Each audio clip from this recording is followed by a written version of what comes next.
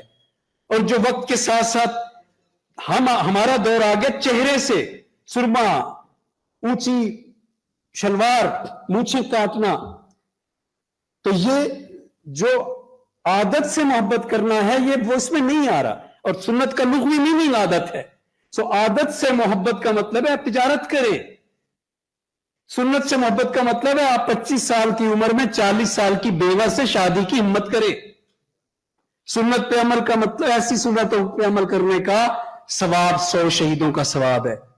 مسواک کا ثواب 100 شہیدوں کا ثواب ہے. یہ رشتہ ہے جس نے تمدن کو کھڑا کیا.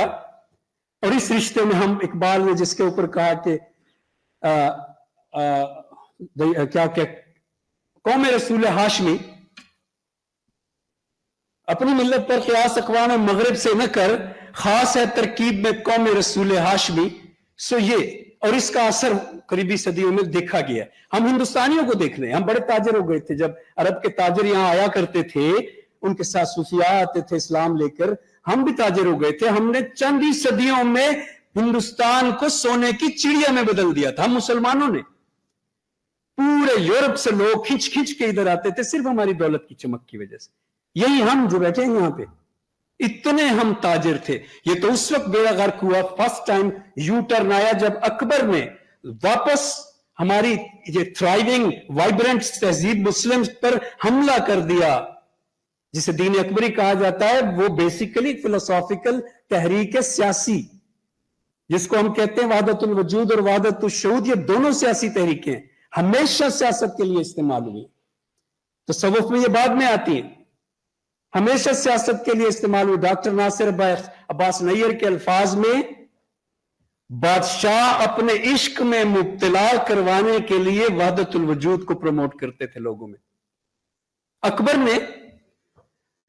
نے وحدت الوجود کو، شنکر اچاریہ ایک ہندوستان کا فلسفی تھا جو وحدت الوجود پیش کیا. اس نے یونان کا ایک فلسفی تھا فلاطینوس جس نے وحدت الوجود پیش کیا. اور ہمارے ابن عربی جنہوں نے وحدت الوجود کی ایک بڑی عمدہ فارم پیش کی. لیکن یہ شنکر اچاریہ کا وحدت الوجود تھا جو اکبر نے ایک بار اٹھایا اور فرد کی انفرادیت کو ختم کیا. اور اس کے جواب میں شیخ احمد سرہندی، امام ربانی، مجدد الفسانی رحمت اللہ علیہ میدان میں آ گئے. اگر انہوں نے ٹکر نہ لی ہوتی اکبر اور جہانگیر سے، یقین کریے پاکستان بن ہی نہیں سکتا تھا. اقبال نے اسی لیے تو ان کے مزار پہ کھڑے ہو کے یہ اشعار کہے، پوری نظم ہے ویسے، یہ اشعار کہے ہیں کہ گردن نہ جھکی جس کی جہانگیر کے آگے، جس کے نفس گرم سے ہے گرمی احرار، وہ ہند میں سرمایہ ملت کا نگہبان، اللہ نے بر وقت کیا جس کو خبردار. اور جے سرمایہ ملت، اسی پاکستان کی بات، وہ نگہبانی اس وقت نہ کرتا تو یہ سرمایہ ملت اس وقت پاکستان کی صورت میں ہمارے پاس نہ ہوتا. اس کے بعد بھی ہم اتنے تاجر اور اتنے امیر تھے کہ جب اورنگزیب کا زمانہ تو لاہور دنیا بھر میں کپڑے کا سب سے بڑا بزنس لاہور میں تھا. لاہور کے کاروباری کپڑے کے تاجر 16 گز کی پگڑی پہنتے تھے صرف یہ روب ڈالنے کے لیے کہ میں کپڑے کا بڑا تاجر ہوں. مسلمانوں کو روشن مستقبل میں جو بڑی مشہور کتاب ہے منظور علیق کی، لکھا ہے کہ لاہور کے تاجروں سے انگریز تاجر مروب رہتے تھے. یہ سچویشن اور یہ ہماری تہذیب تھی.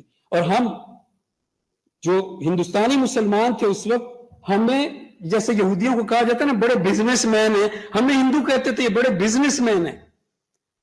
اور پھر ہم نے پاکستان بنا لیا. ہماری یہ آئیڈینٹی اور زیادہ گہری ہوئی پاکستان بننے کے بعد. آپ حیران ہو جائیں گے سن کے، کوئی دنیا کی نیشن ایسی نہیں ہے، عربی بھی ایسے نہیں ہے جیسی آئیڈینٹی ہمیں ملی ہے. ثبوت دیتا ہوں میں آپ کو.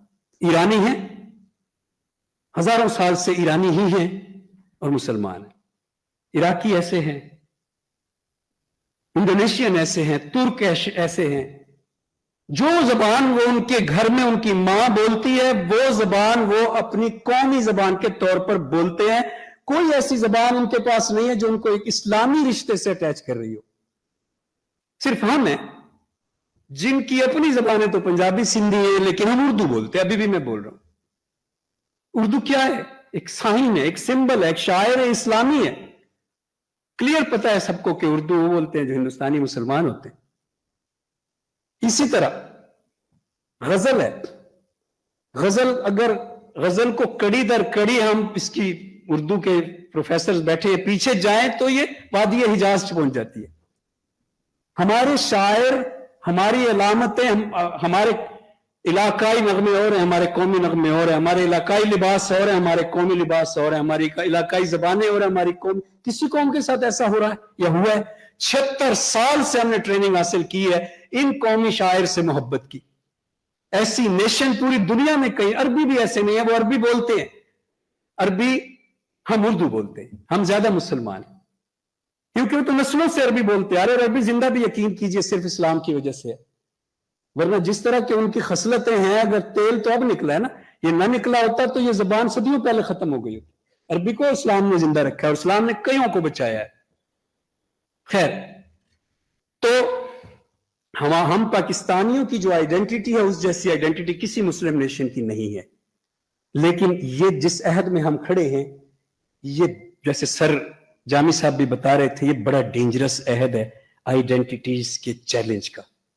آئیڈینٹیز کو سب سے بڑا چیلنج, پچھلی صدی کے بارے میں کہا جاتا ہے ایگزسٹینشل کرائسس کی صدی تھی, اس صدی کے بارے میں کہا جاتا ہے آئیڈینٹی کرائسس کی صدی. آئیڈینٹی کرائسس کس وجہ سے شروع ہوا؟ پوسٹ ماڈرنزم عہد میں, ہم پوسٹ ماڈرن عہد میں ہم جی رہے ہیں. ماں بعد جدیدی عہد, ماں بعد جدیدی عہد کا کیا پیغام ہے؟ یہ ایک تحریک ہے اور اتنی پر اثر تحریک ہے, لٹریچر کی بیسیکلی تحریک ہے لیکن ہر چیز میں نظر آتی ہے, عمارتوں میں بھی نظر آتی ہے.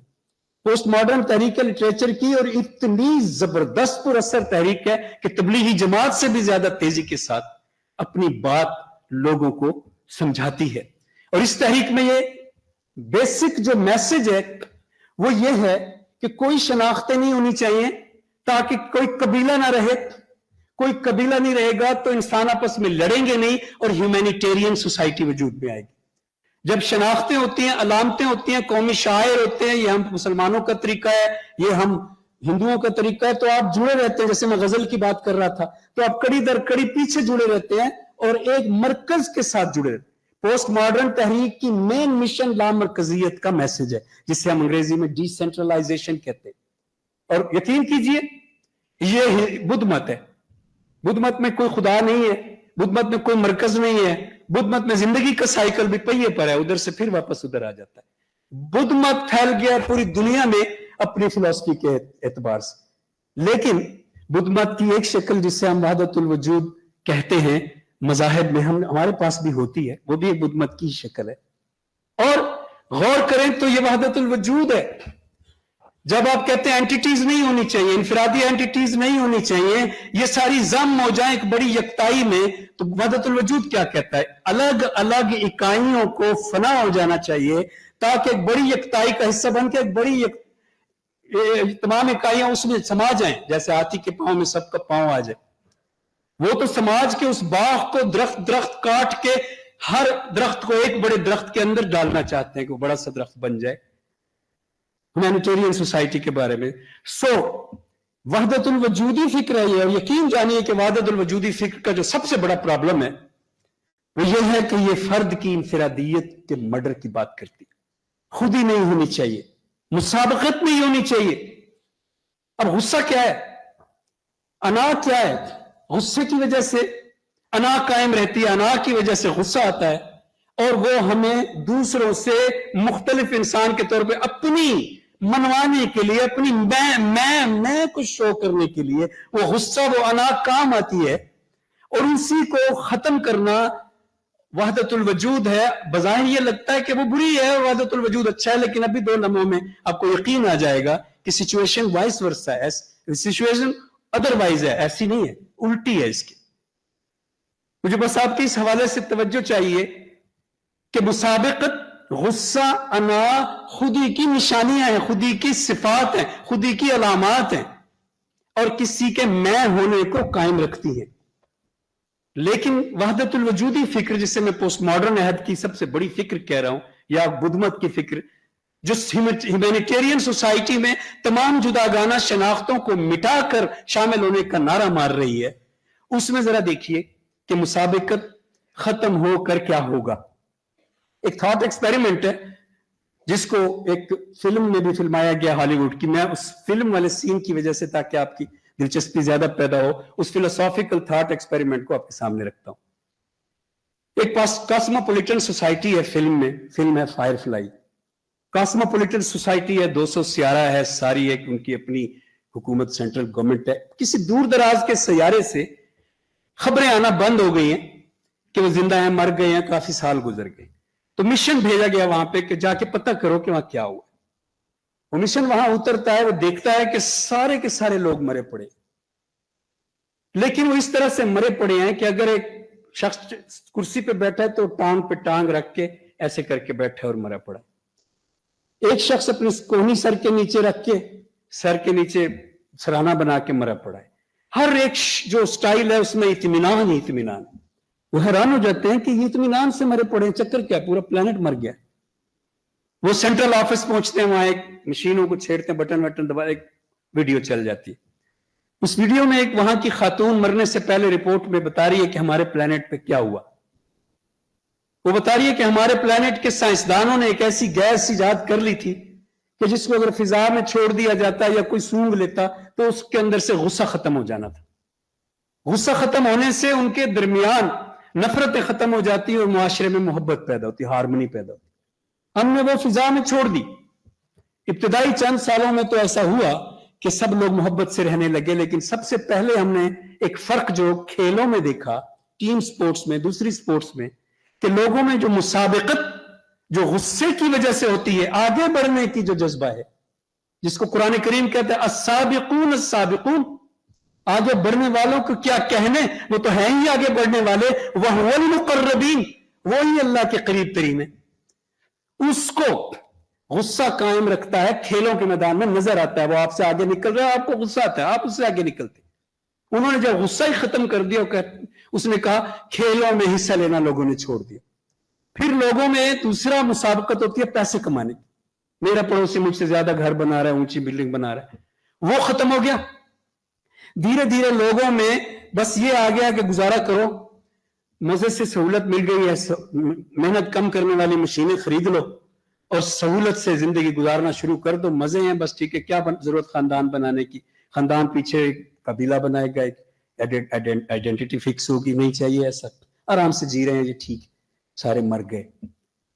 رسول اکرم صلی اللہ علیہ وسلم کا جو ادبی تبصرہ ہے شعراء پر، علامہ اقبال نے ایک مضمون میں لکھا ہے، اس کا عنوان ہے رسالت مآب صلی اللہ علیہ وآلہ وسلم کا ادبی تبصرہ۔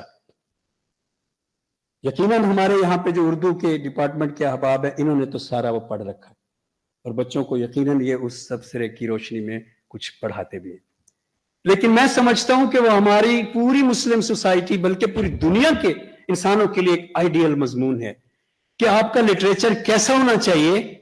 اس کے بعد دیکھیں، اس میں دو شاعر ہیں، ایک امراء القیس جو رسول پاک سے تھوڑا زمانہ پہلے کا عرب کا شاعر ہے، اور ایک انترا جو قبیلہ بنو عیس کا شاعر ہے۔ ان دونوں کا ذکر کیا اقبال نے، اور اقبال نے اپنے مضمون میں دونوں کا موازنہ کیا رسول پاک کی زبان میں۔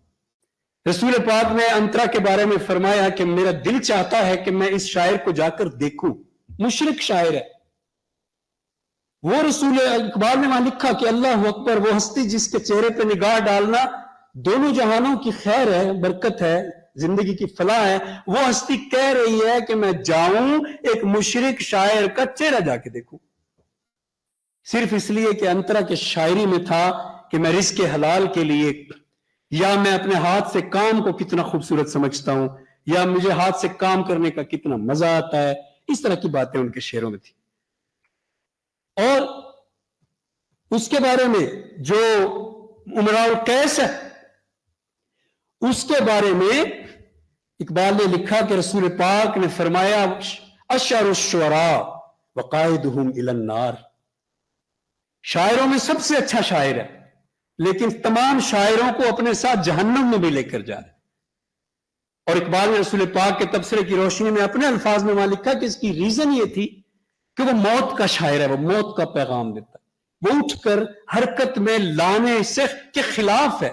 اس کی ساری شاعری میں عرب کے صحرا, وحدت الوجودی فکر, سودی نظام, ان کی تعریفیں. یہ رسالت ناب صلی اللہ علیہ وآلہ وسلم کے اس تبصرے والے مضمون میں اقبال کا لفظ لکھا اقبال نے کہ رسول پاک یہ چاہتے ہیں, اس کو دیکھ, مضمون کو دیکھ کے انہوں نے کہا کہ چاہتے ہیں کہ جو زندگی کی مشکلات ہیں, مزدوری خاص طور پہ, اس کو حسین کر کے پیش کیا جائے, سنہرا کر کے. یہاں پہ یہ بات بڑی امپورٹنٹ ہے اردو لٹریچر اور انگلش لٹریچر کے اسٹوڈنٹس کے لیے. اس کو حسین کر کے پیش کیا جائے. امپورٹنٹ کیوں ہے, ذرا اگلا نقطہ دیکھ کے آپ شاکڈ ہو جائیں گے. اس کو جو ہمارے ہاں مزدور پر شاعری ہوئی ہے, اس مزدور کو ہمارے شعراء نے, فیض نے, ساحر نے, سب نے اس کو کہا ہے کہ تو جو کام کرتا ہے یہ کام بہت ہی گندا اور گھٹیا ہے. فیض نے تو اقبال پر طنز کیا جب اقبال نے فقر و فاقہ والے مزدور ٹائپ مجاہدین اور سپاہیوں کے لیے کہا تھا, یہ غازی یہ تیرے پراسرار بندے کہ بخشا گیا جن کو ذوق خدائی, دنیم ان کی ٹھوکر سے صحرا اور دریا, سمٹ کر پہاڑ ان کی ہیبت سے رائی. اس پر طنز کیا فیض نے اور مزدوروں کے بارے میں کہا یہ گلیوں کے آوارہ بیکار کتے کہ بخشا گیا جن کو ذوق گدائی, زمانے کی پھٹکار ان کا مقدر, جہاں بھر کی ٹھوکر ہے ان کی کمائی, جو چاہو تو آپس میں ان کو لڑا دو, ذرا ایک روٹی کا ٹکڑا دکھا دو. اور ساحر لدھیانوی نے کہا نکلی ہے بگلے کے در سے ایک مفلس دہقان کی بیٹی, ہاتھ میں لال سا نوٹ دبائے. مفلس دہقان. اور ساحر نے کہا کہ جانے ان مرمری جسموں کو یہ مریل دہقان کیسے ان تیرک گھروں میں جنم دیتے ہیں. میں پوچھتا ہوں کبھی کسی نے آج تک کوئی مریل دہقان دیکھا ہے؟ دہقان کیسے مریل ہو سکتا ہے؟ کم کھانے کے باوجود بھی, نانے جوی کھا کے بھی, جو کھا کے بھی, وہ سب سے زیادہ, افغانستان آپ کے سامنے ہے مثال میں, وہ سب سے زیادہ طاقتور ہوتا ہے. یہ غلط پورٹرے کر رہے تھے اس مزدور کو اور اس کام کو جس کے بارے میں رسول نے کہا القاسب حبیب اللہ, ہاتھ سے کام کرنے والا اللہ کا دوست ہے. القاسب ہوتا ہاتھ سے کام کرنا. خود قرآن کریم نے کہا ہے نصیب مما اکتسبوا, تمہارا نصیب صرف وہی ہے جو اپنے ہاتھوں سے کماتے ہو. عورتوں کے لیے الگ آیت ہے, مردوں کے لیے الگ آیت. مردوں سے کہا نصیب مما اکتسبوا, تمہارا نصیب وہی ہے جو اپنے ہاتھوں سے کماتے ہو اے مردو. اور نصیب مما اکتسبنا, تمہارا نصیب وہ ہے جو تم اپنے ہاتھوں سے کماتی ہو. ہاتھ سے کام مسابقت ہے, ہاتھ سے کام. اور پوسٹ ماڈرن فکر کے اندر رہتے ہوئے سودی معاشرے کے لیے ہیلا جسے کہتے ہیں. ہم دیکھیں سود, ہم نے قرضے لے کر اپنا حال کیا کر لیا ہے. میرا شعر ہے جب ایک خزانہ میری زمین میں ہے تو قرض غیر سے لینا کہاں کے دین میں ہے. یا تو خزانے نہ ہوتے نا, تو قرض غیر سے لینا کہاں کے دین میں ہے. اور یقین کیجئے سودی نظام چلتا ہی اپاہج اور معذور قوموں کے اوپر ہے. وہ تلاش میں رہتا ہے کیڑی قوم اپاہج ہے, ٹوٹے ہوئے, جس کے ہاتھ ٹوٹے ہوئے. ہم نے تو وعدہ کیا تھا قائد اعظم کے ساتھ قرارداد لاہور میں کہ ہاں ہم اپنے پاؤں پہ کھڑے ہونے کے لیے بالکل ریڈی ہیں. اور یہاں تو ہم کیا کر رہے ہیں کہ ہم ہاتھ پر ہاتھ دھر کر بیٹھے ہوئے ہیں, ہم اپنے ہاتھ سے کام نہیں کر سکتے اور ہم اپنے پاؤں پہ کھڑے نہیں ہو سکتے. ہمارے ہاتھ ٹوٹ چکے ہیں, ہم کھڑے ہو گئے تو ڈگمگا کے گر جائیں گے. ہمارے لیڈر کہتے ہیں ہم وینٹیلیٹر پر ہیں.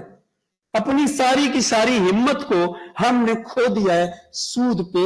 سودی نظام کا کام یہی ہے, وہ معذوروں کو ڈھونڈتا ہے تاکہ وہ اس کے ساتھ چلتے رہتے ہیں. مجھے بتائیں, دنیا ڈھونڈتی رہتی ہے سود ختم کرنے کے طریقے, اسلامی معاشیات, مجھے بتائیں سود کو کوئی ختم کر سکتا ہے سوائے اس کے کہ پوری دنیا کا ہر انسان ہاتھوں سے کام کرنے کو فخر سے دیکھنا شروع کر دے. رسول پاک کے بارے میں اقبال نے کہا کہ رسول پاک کو جو شاعری پسند ہے, میں آپ کو وہ شاعری جو اقبال نے مثال دی نہیں سنا سکتا, لیکن یاد نہیں ہے, لیکن میں اس کا ریپلیسمنٹ سنا دیتا ہوں کہ جو رسول پاک کو پسند ہے وہ یہ ہے: میرے ملاح لہروں کے پالے ہوئے، میرے دہکاں پسینوں کے ڈھالے ہوئے، میرے مزدور اس دور کے کوہکن، میرے فوجی جوان جرتوں کے نشان، میرے اہل قلم عظمتوں کی زبان، میرے مزدور کے سنہرے بدن، میرے محنت کشوں کے سنہرے بدن. اقبال وہاں لٹرلی کہتے ہیں کہ جو سنہرا کر کے دکھائے. اور نتیجہ کیا نکلتا ہے پھر؟ جب دیکھیں، دونوں کو دیکھیں. ایک مسلمان کہہ رہے ہیں نا کہ یہ مزدوری ہے لیکن یہ اللہ اس سے محبت کرے گا، یہ پیاری چیز ہے، یہ سنہری ہے. اور دوسرا کہہ رہا ہے یہ تو کتا ہو گیا ہے مزدوری کر کے. اب دونوں کے نتیجے دیکھیں کیا نکلے. جب ان کو انقلاب کے ذریعے حکومت ملی مسلمانوں کو، تو قرآن کریم کی آیت میں وَنُرِيدُ أَن نَمُنَّ عَلَى الَّذِينَ اسْتُضْعِفُوا فِي الْأَرْضِ نَجْعَلَهُمْ أَئِمَّةً وَنَجْعَلَهُمُ الْوَارِثِينَ. ہم نے ارادہ کر لیا ہے کہ جن لوگوں کو زمین میں مزدور بنا دیا گیا ہے ہم ان پر احسان کریں گے، اور ہم نے ارادہ کر لیا ہے کہ ہم ان کو زمین کا امام بنا دیں گے اور ہم ان کو زمین کا وارث بنا دیں گے. یہی انہوں نے یونس نے جھنڈے پہ بنایا ہوا تھا نا، پرچم پہ ایک ہتھوڑی اور ایک درانتی. لیکن کیا کیا انہوں نے؟ اقبال نے پہلے ہی کہہ دیا تھا کہ زمام کار اگر مزدور کے ہاتھوں میں ہو پھر کیا. طریقے کوکن میں بھی وہی ہیلے ہیں پرویزی. اور جب آپ کہیں گے کہ تو کتا ہے تو جس دن وہ انقلاب لے کر آئے گا وہ کیا کرے گا؟ وہ اپنے آقاؤں کو ان کی ہڈیاں تک چبا لے گا، جیسا فیض کہہ رہا ہے. یہ چاہیں تو دنیا کو اپنا بنا لیں، یہ آقاؤں کی ہڈیاں تک چبا لیں. اور وہی ہوا، 30 لاکھ بندے مار دیے تھے مزدوروں نے روس میں. سو پوسٹ ماڈرن فکر کے اندر سب شناختوں کو خطرہ ہے، اور اس لیے خطرہ ہے کہ سب شناخت پوسٹ ماڈرن فکر بیسیکلی فرد کی انفرادیت کو ڈیمالش کرتی ہے. فرد کی بس 10 منٹ میں ہی ختم کر. فرد کی انفرادیت کو ڈیمالش کرتی ہے. اس لیے یہ وحدت الوجودی فکر ہے، اور اس کو آئنسٹائن کا جو نظریہ اضافت ہے اس سے سہولت کاری کروائی جاتی ہے. آئنسٹائن نے کہا تھا کہ اس کائنات میں کوئی شے ایبسولوٹ نہیں ہے، ہر شے دوسری شے کے حوالے سے پہچانی جاتی ہے. اس لیے لازم ہے کہ اس کائنات کی کسی بھی شے کو امپورٹنٹ نہ سمجھا جائے، اہم نہ سمجھا جائے. کسی قوم کو، کسی فرد کو، ہٹلر کو اور نازیوں کو یہ جب ناز ہے کہ ہم سپیریئر ہیں تو یہ نہیں بن سکتے سپیریئر. آئنسٹائن نے یہ کہا تھا. یہ سہولت کاری آئنسٹائن کے نظریہ اضافیت نے کی تو پوسٹ ماڈرنزم آیا. لیکن ماڈرنزم کی سہولت کاری ڈارون نے کی تھی، جب اس نے کہا تھا کہ survival is for the fittest. انگریز کہتے تھے ہم فٹسٹ ہیں، جرمن کہتے تھے ہم فٹسٹ ہیں، اور ہر قوم اپنی اپنی یونیک آئیڈینٹی کو اور شناختوں کو. یہ ماڈرنزم کا دور بھی وہی ہے، ساختیات کا دور بھی وہی ہے، کہ ان کو وہ یونیک آئیڈینٹی اور شناختوں کو رکھنا چاہتی تھی. میں بات کو آخر میں پہنچا کے صرف یہ کہتا ہوں کہ میں نے بار بار وحدت الشہود اور وحدت الوجود کا ذکر کیا ہے. میں آپ کے علم کے لیے اتنا عرض کر دوں کہ ان دونوں میں جو بنیاد، ویسے تو وحدت الوجود ایک بہت بڑی فلسفی ہے. وحدت الشہود چھوٹی سی کریکشن ہے جو انہوں نے شیخ احمد سرہندی نے وہ کریکشن کی وحدت الوجود میں. اب یہاں پہ میں وہ کریکشن اور وہ جو پرابلم ہے وہ دونوں بتا کے پھر اپنی بات ختم کرتا ہوں. وہ یہ ہے کہ وحدت الوجود میں، یعنی صرف اس پوائنٹ پہ، وحدت الوجود ویسے بہت بڑا ہے، یعنی صرف اس پوائنٹ پہ کہ وحدت الوجود میں یہ ہے کہ اللہ کی جو ذات ہے، اللہ کی صفات اس کا حصہ ہیں.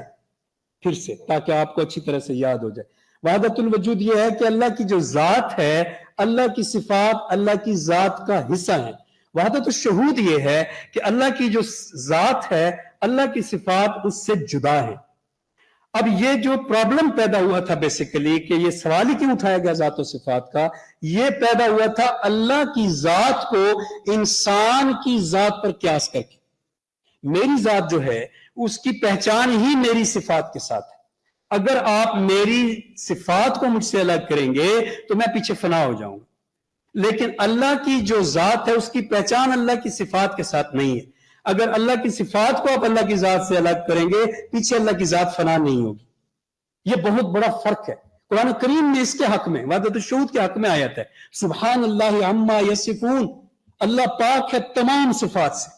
اور اس بات کو سمجھنا بڑا آسان ہے. صرف اتنا کر لیں کہ آپ ایک لمحے کے لیے ہندو مت کے بارے میں سوچیں.